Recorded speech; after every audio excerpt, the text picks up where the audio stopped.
Hey everyone, thanks for joining another episode of the GTM Insider. I'm Rory Sadler, the co-founder and CEO at Trumpet, and today I'm delighted to be joined by Rob Harlow from Sopro. You introduce yourself. Oh, thanks, Rory. Good to be here. I'm Rob. I'm one of the co-founders of Sopro. We've been around for about 10 years now, we run multi-channel outbound campaigns for several hundred clients all over the UK, Europe, and the US. I like that you updated your job title recently to Chief Innovation Officer. Do you want to give a little bit more about the inspiration for that?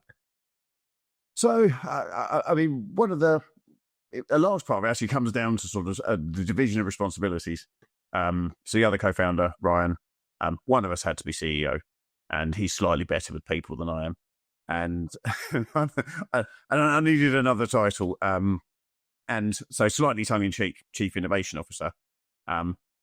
However, there was quite a serious reason behind it, where one of the sort of things we've always instilled at Sopro is innovation. It's that you get better 1% each day rather than kind of these big cataclysmic multipliers that happen once every couple of years.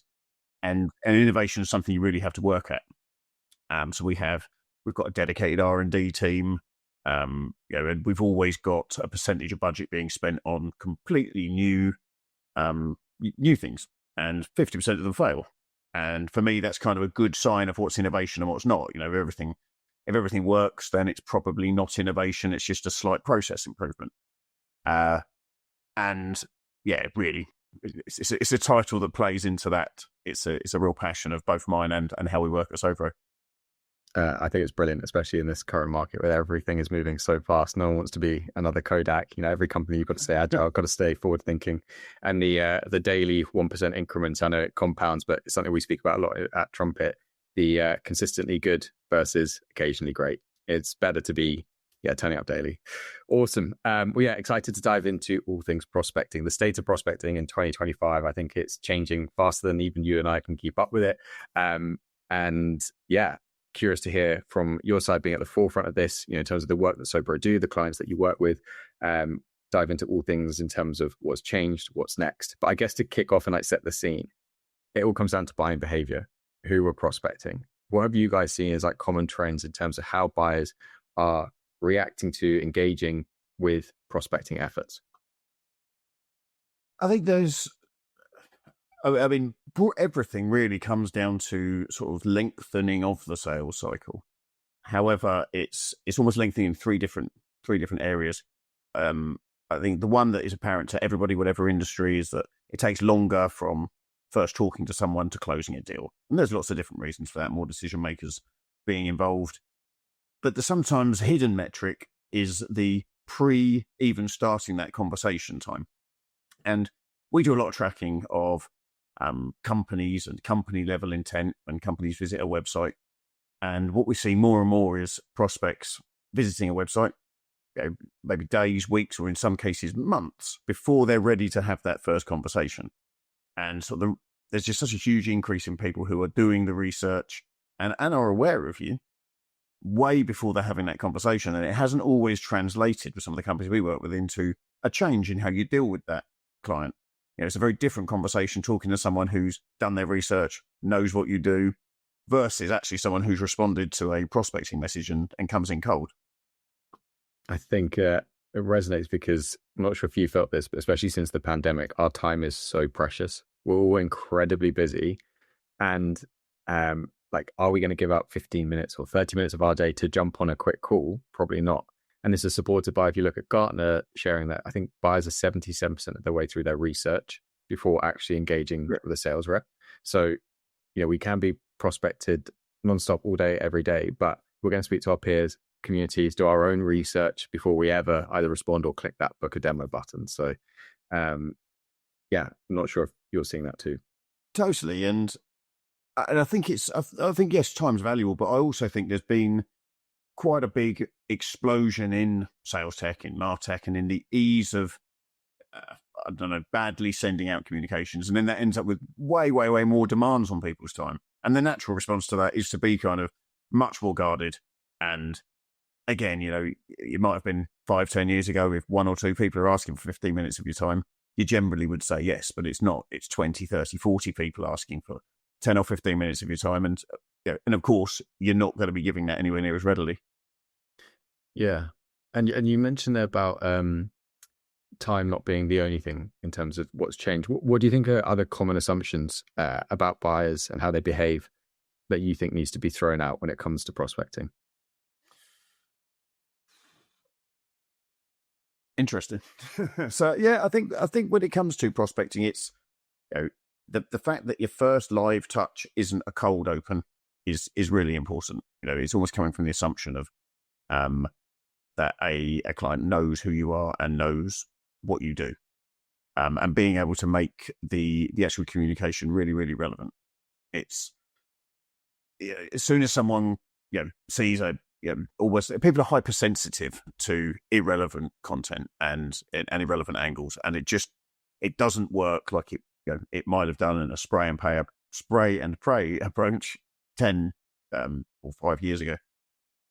And if spray and pray is not working, I think we were discussing this just before we hit record on the episode, was the rise of intent-based selling, signal-based selling, whatever term you want to use. How are you seeing that replace spray and pray? Yeah, it's an interesting one. And so we do a lot of intent tracking, and there's a kind of the obvious intent. Someone's visited your website. It's a great intent signal. But what we don't really tend to look at is a hard line between what is intent and what is just simply good targeting. Because ultimately, the further up the funnel you move intent, the more it just becomes understanding your buyer. Ultimately, if you can look at intent as being the fact that you've just bought a data set that says the sales director from Amazon is searching for a product in your category. Great. But it's too late by that point because they're actually well into their research category. However, what you do know is that 2, 3, 4 steps up the funnel, something happened, which was the real intent. And it could have been that sales director being hired. It could have been them being promoted internally. It could be the fact that their team has grown 50% year on year for the last 2 years, and therefore they're looking for these particular things. And that, for me, is actually the real indicator of intent or signals. And it's really just almost a hark back to the good old days of where you had to understand your market. You had to do proper account-based selling because you didn't have the means to go out to absolutely everybody.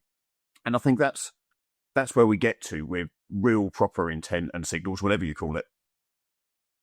Yeah, it's a good point there.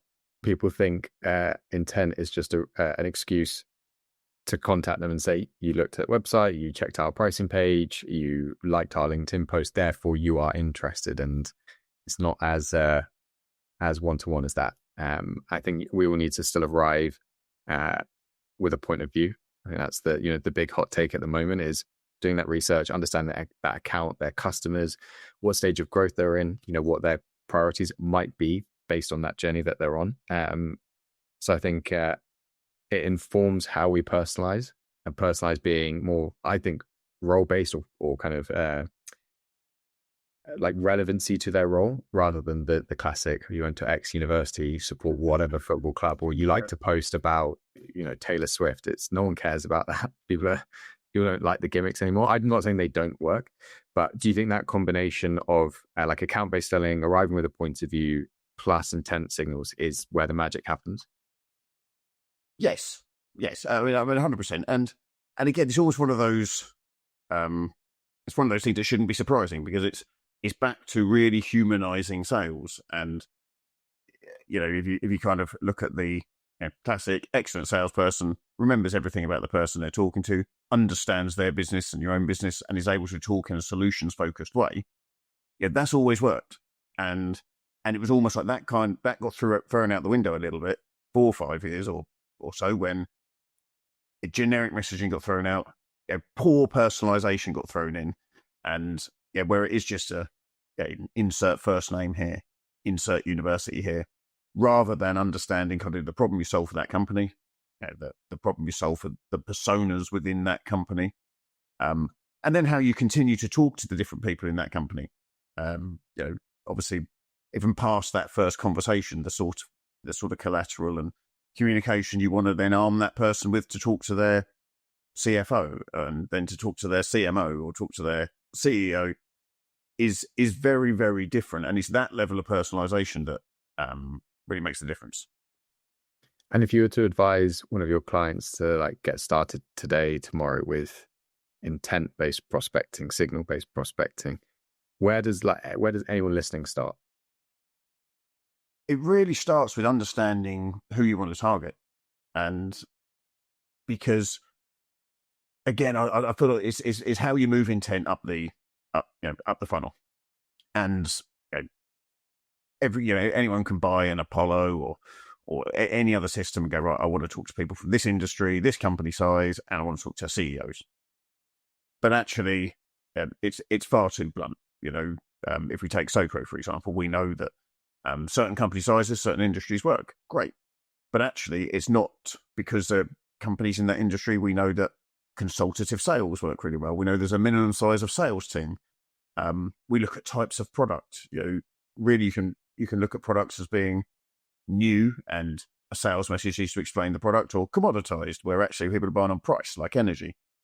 The average value of a product is really important, whether it's subscription, whether it's long term. And we've got sort of 15, 20 other really, really key points that make up an ideal Sopro customer.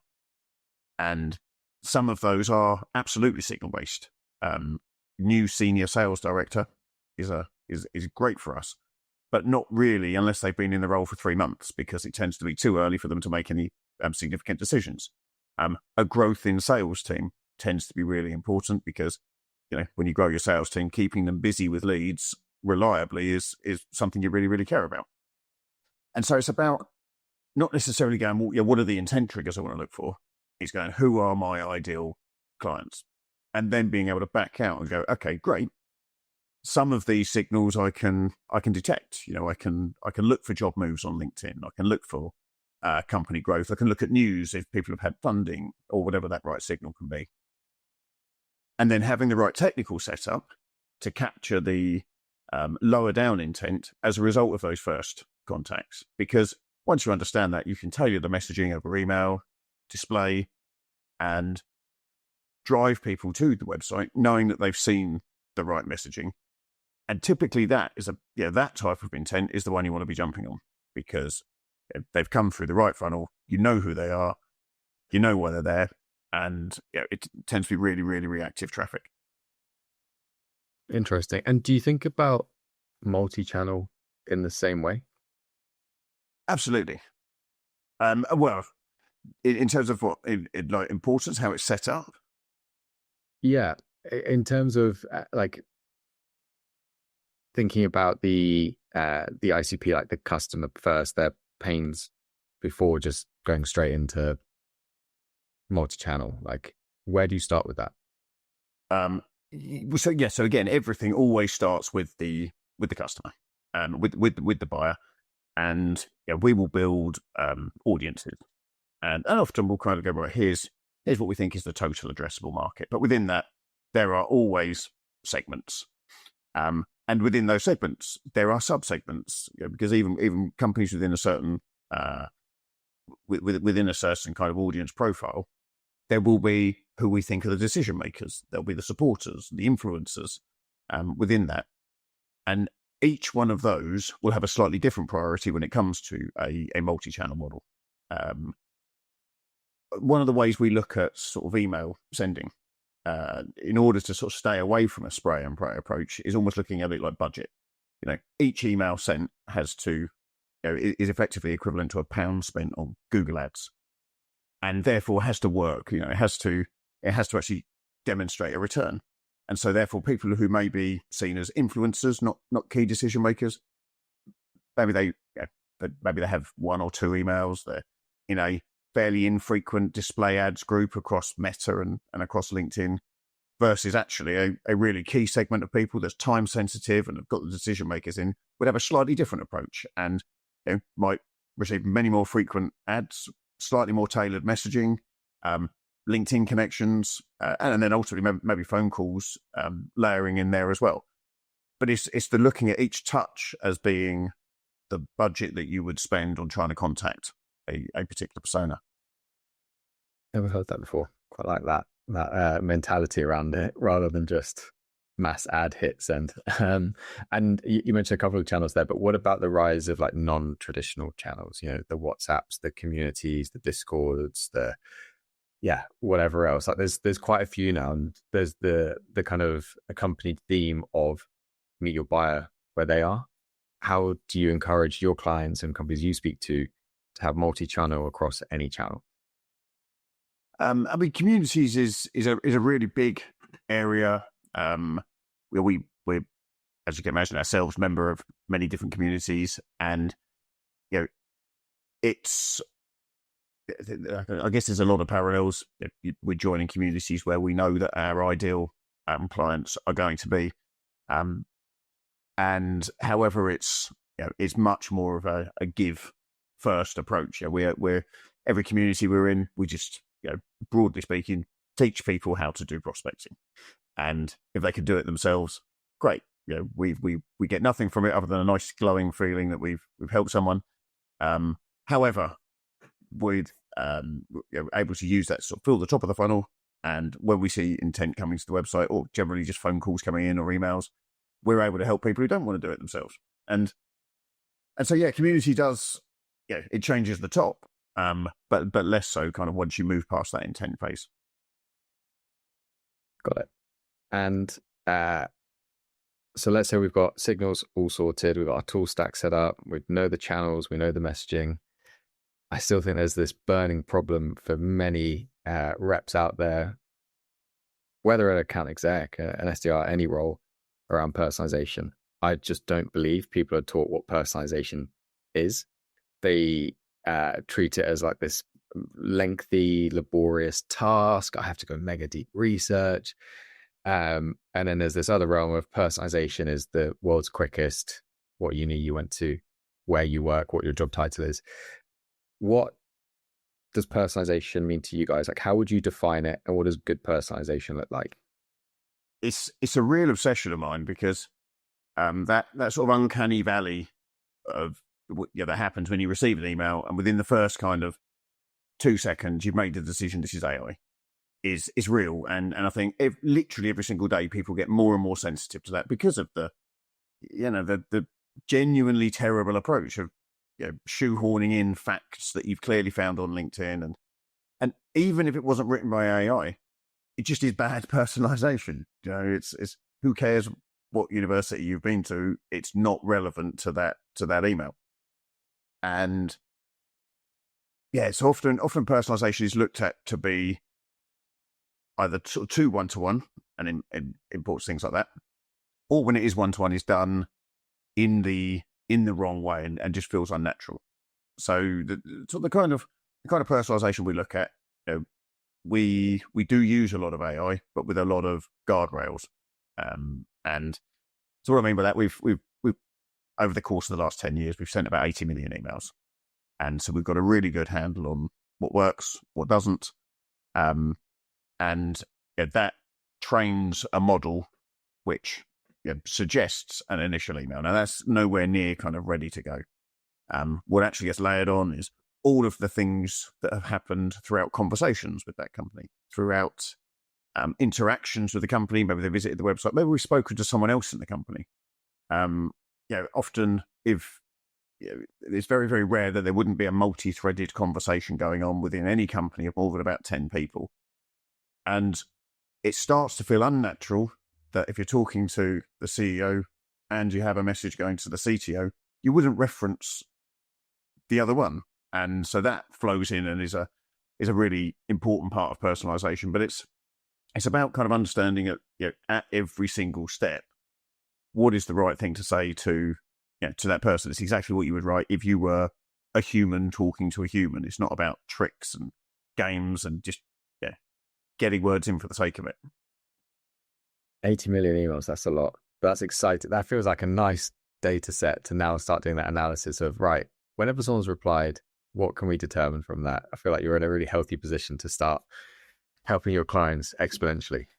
It does. And there's sort of some of the insights are not that surprising. The more senior someone is, typically the shorter the emails they like to receive. And there's no magic number, but actually sort of 2 to 3 paragraphs, short paragraphs is where it needs to be. The tone, really important. But yeah, it's more about the nuance of how a proposition is explained that matters, and the nuance of how you explain a commoditized proposition versus something that's new and innovative. And actually, if something is new and innovative and not very easy to explain, then email, LinkedIn, probably not the best mediums to do so. That's where you actually come back to communities and perhaps more sort of learning opportunities. But yeah, there's a hell of a lot of information we've got from that. Nice. And is there anything like new tips, tricks that you've seen work really well? And, I can share one example for our team. We focus on their role, like who's in their team. So, I'd mention for example, like, hey, Rob, Jack and Harry have been doing X. Like, we noticed that Jack and Harry might be selling into these types of companies. For example, Amazon, I'm sure you'd like to land more customers such as X, Y, Z. So it's, it's looking at your current customer base, it's talking about your team. They've done like a little bit of research. It's not rocket science. It's very scalable. It's light touch. I'm not saying it's completely changed the game for us, but it's received well because someone feels like, hey, they've actually just had a 5-minute look at like our company and who we work with and the, the team around me. Are there any things that you're currently doing for customers or you're seeing work at the moment that you think people who are listening can take and start using today, tomorrow to, introduce into their prospecting efforts? Yeah, it's really a slight extension on that theme, and it's about multi-threading. And actually, so yes, mentioning other team members, but typically we will be contacting those other team members as well. And so when we're writing follow-up emails, we don't tend to have a prescribed sequence that goes, well, send this, send this, send this, send this. Actually, the way our system will work is it will determine what the next best email is, because you might have had an email exchange with Jack or Harry in the interim, and so that will then be selected as something that gets mentioned in the following email. We do bring in sort of ideal customers from case studies. Be honest, it doesn't sort of tend to move the needle. It's good as a demonstration of understanding a client's market, but it's more about how well you understand that market. Clients such as A, B, C, if they're the sorts of clients you might want to land, demonstrates a real solid understanding rather than listing sort of the ones that they might have already worked with. But yeah, really it's the multi-threading that has the real value. And fundamentally, it's a movement from sort of a prospect-led approach where actually what's happened in this industry for so many years, people have thought about prospects as credits and, I must go after the decision maker. And there is no single decision maker. It's about how you go, okay, who are all the people? How do they interact with each other? How do we think these teams are structured? And then how does that flow through to a personalized messaging sequence? And do you think with that in mind, you mentioned account-based selling earlier on the call, but reps are often targeted on activities. Do you think that in itself is leading to poor personalization? They're just trying to hit the number of activities. They're not treating that account in a holistic research way, a kind of research orientated way. Definitely. Focusing on the wrong activities absolutely leads to the wrong kind of behavior. So if we did some analysis, I'm not sure if it was this state of prospecting report or the last one, but really looking at the difference between sort of large, medium, small companies and the number of touch points needed. And actually the average number of people contacted within enterprise companies before that company becomes a lead, has a conversation, was 67. And if 67, what do you determine as enterprise?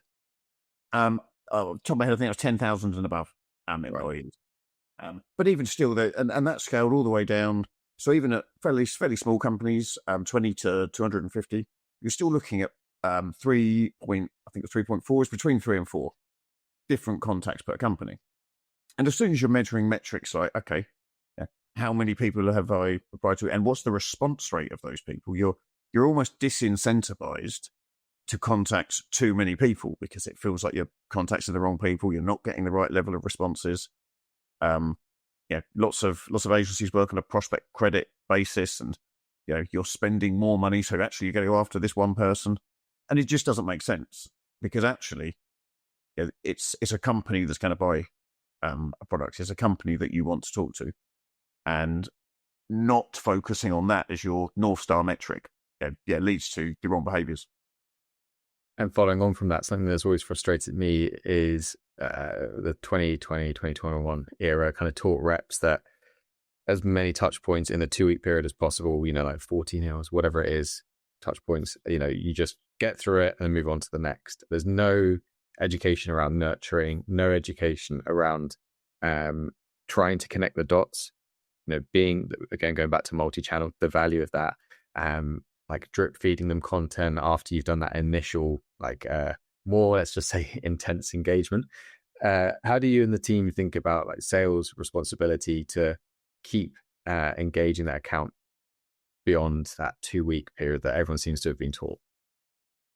It's it's almost a shift from, yes, there is that initial period where you decide, right, we're gonna contact this person, and even with intent signals, it's still a fairly random choice, for most contacts at that point, because most people haven't shown any kind of intent signal.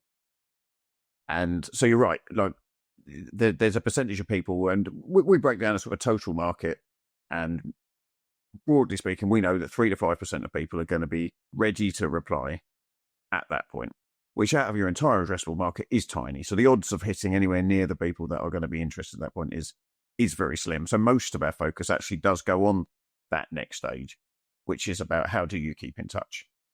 And it's quite a collaborative effort with any sales reps, whether they're our sales reps or whether they're with clients.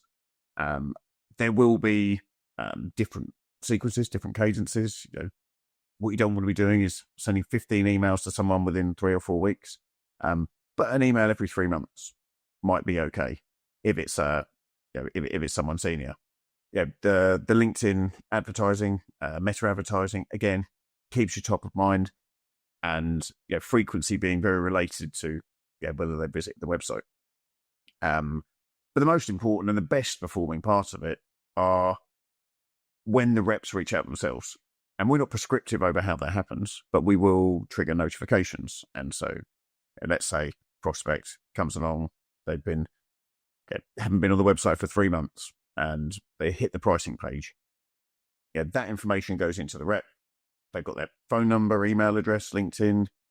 Exactly what they do with that is really down to their decision, because a huge part of it depends on the journey up until that point. If they've had 5 conversations with this person, a quick phone call absolutely makes sense. But in some cases, an email makes sense. All sorts of things play into that. So we're not prescriptive about how that works, but what we do make sure we're doing is triggering that notification sort of at exactly the right time so they can act on it. Same goes for web chat. We have proactive web chat, which pops up, and there's a bit of a 50-50 view on how much personalization is to personalization. It can greet you by name. Some people prefer not to switch on greeting you by name, but the fact is they're ready. It just makes it a lot easier for someone who's on the website to jump into that conversation right away. Yeah. It's an interesting one. How personalized do you go throughout the buying journey when they're trying to self-educate and digest, and they're a question mark of how do you know who I am? Kind of, it's weird how fast the world is evolving around that piece. Kind of ties into standing out. Personalization, I think right now the bar is low in terms of standing out from the crowd, breaking through the noise, doing something different. I get dozens and dozens of LinkedIn messages a week, hundreds of emails, I'm sure you do too. I'm not unique here. I probably only get 1 or 2 voice notes, videos, GIFs, or something else in a week. It is crazy how, whilst there's all this automation happening and reps have then more time to hopefully do the things like, personalized videos and standing out, they're not doing it. how do you think about standing out from the noise? So, I mean, all of those things that you've listed, plus others, it's so personalized video. We see quite a lot of personalized video, and it's one of those things that is, again, falls down sort of the uncanny valley of, you know, what's too automated and what's being done well.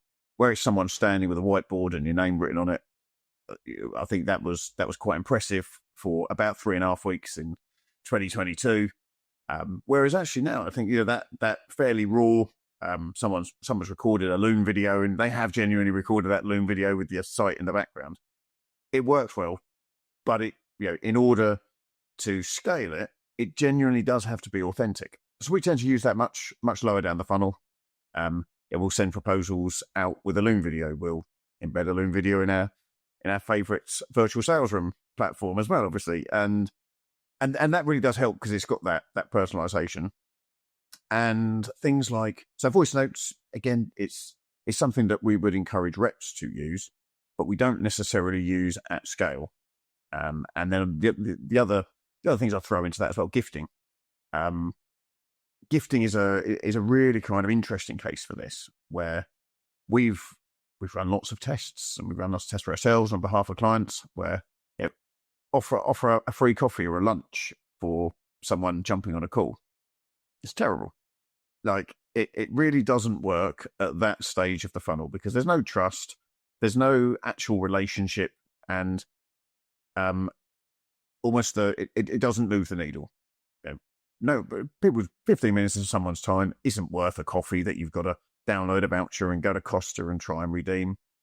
Whereas, really tactically used further down the funnel, when again, it's down to personalization, you know who their favorite football team is, or you know they're into plants, and you can send them a cactus that sits on the desk so that, you know, every time you look at that cactus, you're going to think of us. Yeah, it's that kind of level of personalization that really does work. So yeah, all of these channels do work, but yeah, there's just that fine balance where if you over automate it, it just loses all of its empathy, I guess. I've seen some AI generated content recently. So people using famous TV characters' voices and doing AI dubbing, or they've generated an image using, you know, Trumpet plus their company working together, and I think that's actually massively underutilized. There's so much creativity there that can happen. You know, it's when they're gonna. Did it make me reply? Yeah. There you go. Yeah. It was, I know it's AI generated and everything, but the message that went with it, they clearly put in a bit of time and a bit of effort and thought about it. It wasn't just gimmicky, it was slightly, but there still had to be, true personalization there. So, I think we're going to see a lot more of that. I think the AI personalized videos en masse and AI voice notes are making a bit of a rise at the moment. I get sent a few here and there, and you can tell when it's a mass one because lips not syncing and everything like that. I'm sure it's going to get better over the next 6 and 12 months. But yeah, I really do hope that prospecting with the right signals at the right time, the right messaging, it frees up reps to get on the call, on the phones more, to do the things that stand out and break through the noise. But we'll have to wait and see, because it feels like they're becoming lazier. But anyway, mini hot take there. With that in mind, mentioned AI, balancing automation and the human touch. How do you guys think about this? How do you mean? So with when it's over automated, or? Yeah, like you can go 100% automated, you go 75%. Where do you think, with the tools, signals, everything that we've discussed on this call, with everything that's in place, where do you think it's now for a seller to have that human touch and add the most value? Where are they making the most impact from what you're seeing? Okay. The phone is clearly, it's a channel. Not dead. Yeah, no, but far from it. And I'd say it's almost the opposite. And yes, you can make AI phone calls, because almost every other channel, yes, you can automate, and you have human involvement to make it not look too automated. But a real conversation and the creativity and contextual empathy that's required to genuinely build a relationship with someone. Any kind of consultative sale, it happens over probably more than one call. It happens over an exchange, and it requires that ability. Yeah, we're not there with AI yet, and I like to think that if we get there with AI, then it's probably going to be at such an advanced stage that you're also not going to have buyers that are going to be sitting there listening to AI. You're going to end up with buying AI, talking to sales AI, and it's a whole different world, and maybe sales and MarTech doesn't exist. So yeah, I think there's quite a long time before you can really remove that human connection. It's the old sales adage, isn't it? Yeah, people buy from people, and in a lot of cases they do.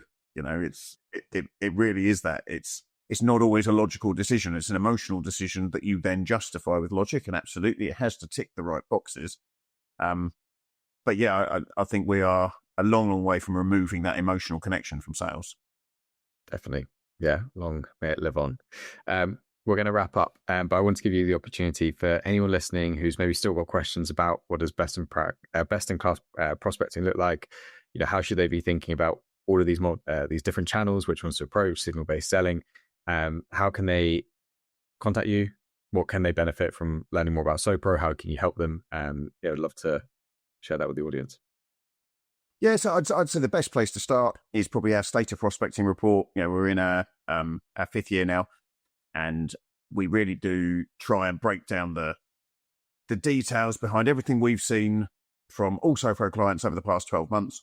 But we also interview tens of large businesses, tens of other agencies, and collate that into what we like to think is some really, really useful insights. Obviously, anyone who's got sort of further questions is always more than welcome to contact me or any of the team at Sopro. But yeah, I think state of prospecting is the best place to start. Good stuff. Rob, thanks for the time. Good to dive into this and nerd out about all things prospecting. Brilliant. Good to Rory.